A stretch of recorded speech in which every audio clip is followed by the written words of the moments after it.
اللہ تعالیٰ نے اس اپنے عظیم احسان کو بیان فرما رہا ہے کہ غزوہ بدر میں جب مسلمانوں کی تعداد کم تھی اور کفاروں کی جو تعداد تھی وہ 1000 پر مشتمل تھی، اس دور کا جو جدید جو اسلحہ وہ ان کے پاس موجود تھا اس سے لبریز تھے، اور مسلمانوں کے پاس کوئی ایسی جنگی قوت نہ تلواریں اتنی تھی، نہ ان کے پاس اتنے نیزے تھے۔ بس حضور صلی اللہ علیہ وآلہ وسلم کا حکم تھا اور اللہ تعالیٰ کا یہ حکم تھا، اور وہ اسی حکم کی پاسداری کرتے ہوئے، اسی حکم پر عمل کرتے ہوئے بدر کی طرف وہ آج کے دن جو ایک عظیم جو نکلے اور عظیم کردار جو انہوں نے ادا کیا، اسی احسان کو اللہ تعالیٰ قرآن کریم میں یہ ارشاد فرما رہا ہے کہ یاد کرو اس احسان کو کہ بدر کے دن ہم نے تمہاری مدد کی۔ اور سورہ انفال میں اللہ تعالیٰ نے یہ فرمایا ہے کہ مدد جو کی ہے وہ فرشتوں کے ذریعے کی، فرشتوں کو بھیجا اور 1000 کا لشکر، اور کچھ روایتوں میں اس سے بھی زائد کی تعداد بتائی گئی۔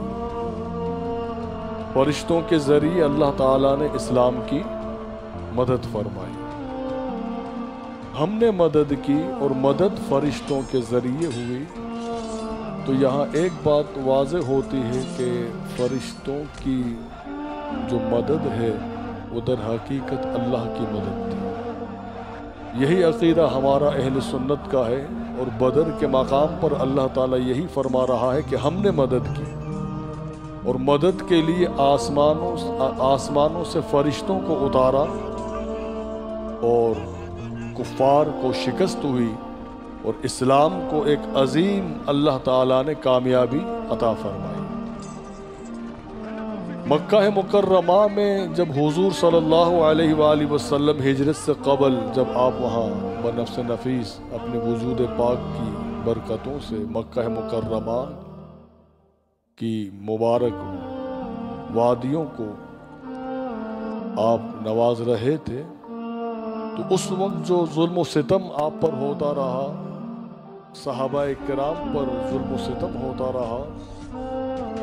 صحابہ کرام آ کر یہ عرض کرتے کہ یا رسول اللہ ہمیں اجازت دیں ہم جا کر ان سے مقابلہ کریں۔ آپ یہ فرماتے کہ اللہ کا ابھی حکم نہیں آیا ہے، صبر کریں۔ مکہ مکرمہ سے جب مدینہ طیبہ آپ تشریف لے گئے، اب یہ ہجری جو کیلنڈر شروع ہوا، پہلی ہجری میں جو واقعات رونما ہوئے اس میں آذان کا باقاعدہ ایک سلسلہ جو جاری کیا گیا، وہ مدینہ طیبہ پہنچتے ہی آذان کا ایک سلسلہ جو شروع ہوا، جو آج دن تک آذان کہی جا رہی ہے، یہ پہلی ہجری میں ہوا۔ اسی طرح پہلی ہجری میں نمازوں کی جو رکعتیں ہیں یہ پہلے 2 ہوا کرتی تھی، عشاء کی،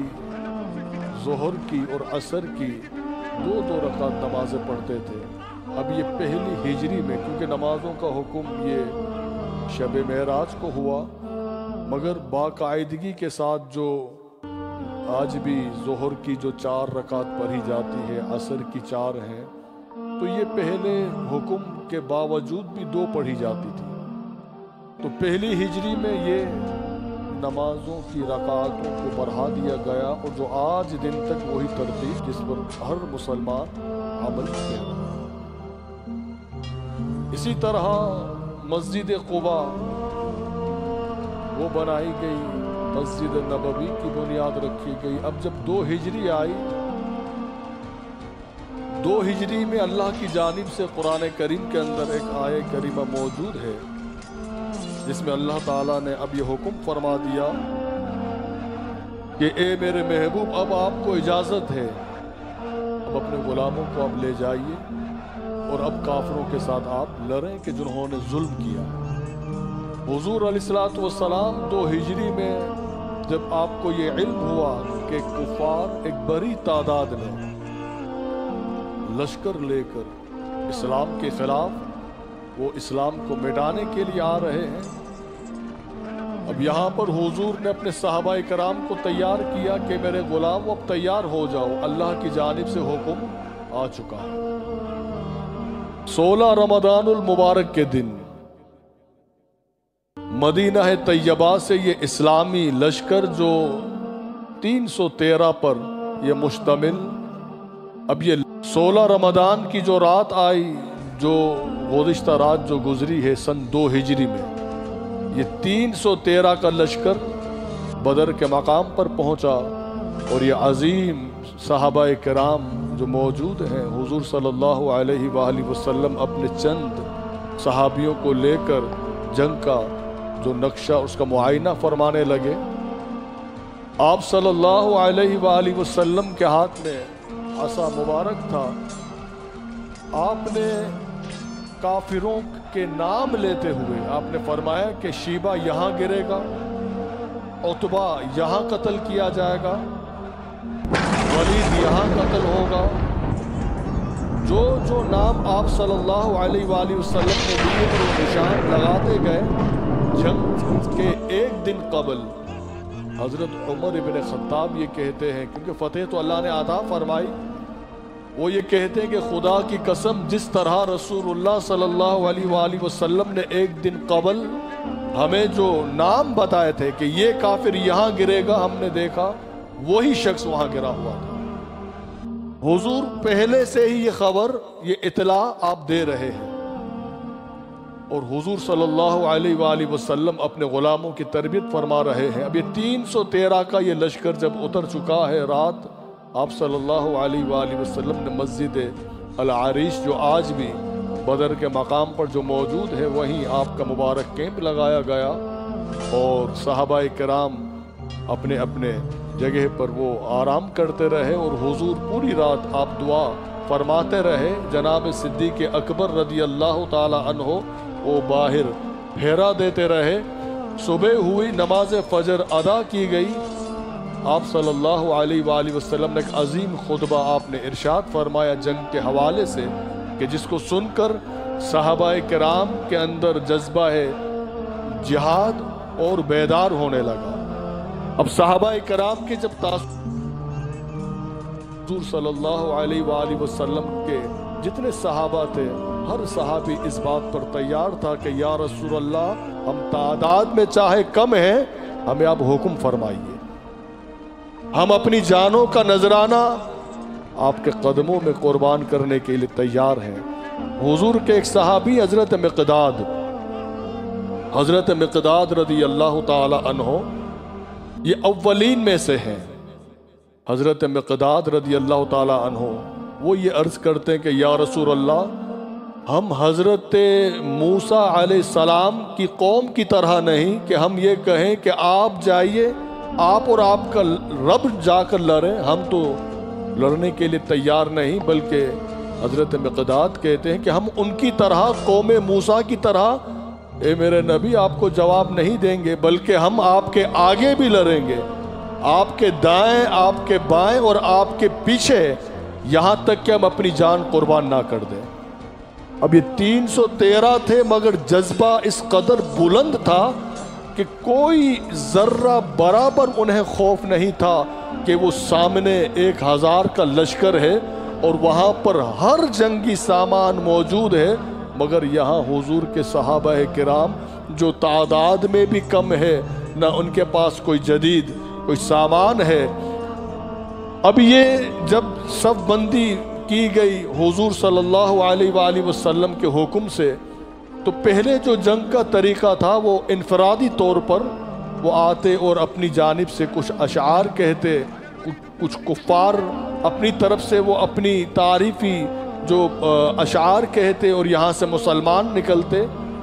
تو حضور صلی اللہ علیہ وآلہ وسلم نے سب سے پہلے انصاری جو مدینہ طیبہ کے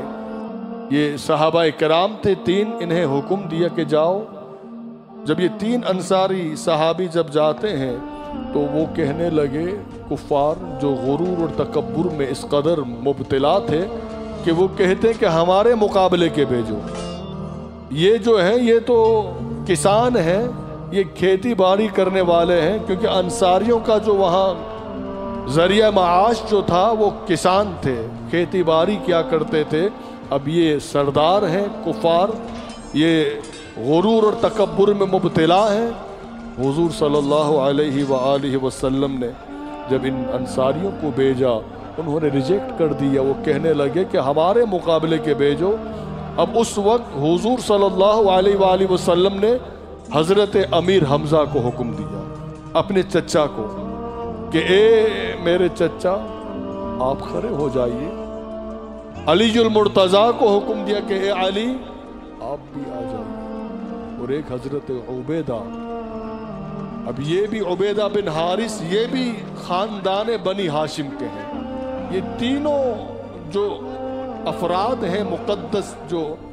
حضور صلی اللہ علیہ وآلہ وسلم کے حکم پر غزوہ بدر میں سب سے پہلے کافروں کے سامنے جانے والے، یہ 3 نام ہمیں ملتے ہیں، جس میں ایک حضرت امیر حمزہ ہیں، ایک علی ہیں، اور ایک حضرت عبیدہ بن حارث۔ اب یہ کون ہیں؟ ایک رسول اللہ کے چچا ہیں اور 2 حضور کے چچا زاد بھائی ہیں۔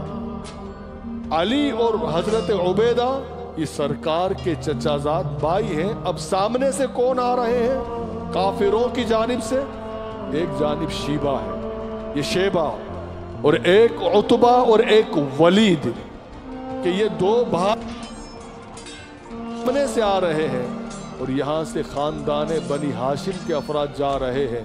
حضرات گرامی، یہ بدر کی جو یہ اسلام کی جو پہلی جنگ غزوہ ہے بدر، ہمیں بتا رہا ہے کہ اگر آج بھی دشمنان اسلام کو پہچاننا ہو، آج بھی ہم جو حسینیت کا پرچار کرتے ہیں تو ہم یہی کہتے ہیں کہ بدر کو دیکھ لو کہ اسلام کی بقا کے لیے جو آنے والے جو اسلام کے شاہکار جو اترے وہ حسین کے کیا لگتے ہیں، اور جو یہاں سے کافروں کی طرف سے جو شیبہ، ولید، عتبہ جو یہ آئے تھے، تو ذرا ان کا بھی بیک گراؤنڈ چیک کیا جائے کہ یہ یزید کے کیا لگتے ہیں۔ یہی وجہ تھی کہ کربلا کے بعد یزید پلید نے یہ کہا تھا کہ میں نے بدر والوں کا انتقام لے لیا۔ تو بدر میں کون مارے گئے تھے؟ یہی شیبہ، ولید، عتبہ اور دیگر سرداران یہ مکہ کفار جو بڑے دبدبے سے آئے تھے، مگر اسلام کے یہ شاہکار جن میں حضرت حمزہ، حضرت علی اور حضرت عبیدہ اور دیگر سرکار کے صحابہ نے ان کے غرور اور تکبر کو ہمیشہ کے لیے خاک میں ملا دیا۔ اللہم صلی علی سیدنا و مولانا محمد، اللہم صلی علی سیدنا و مولانا محمد۔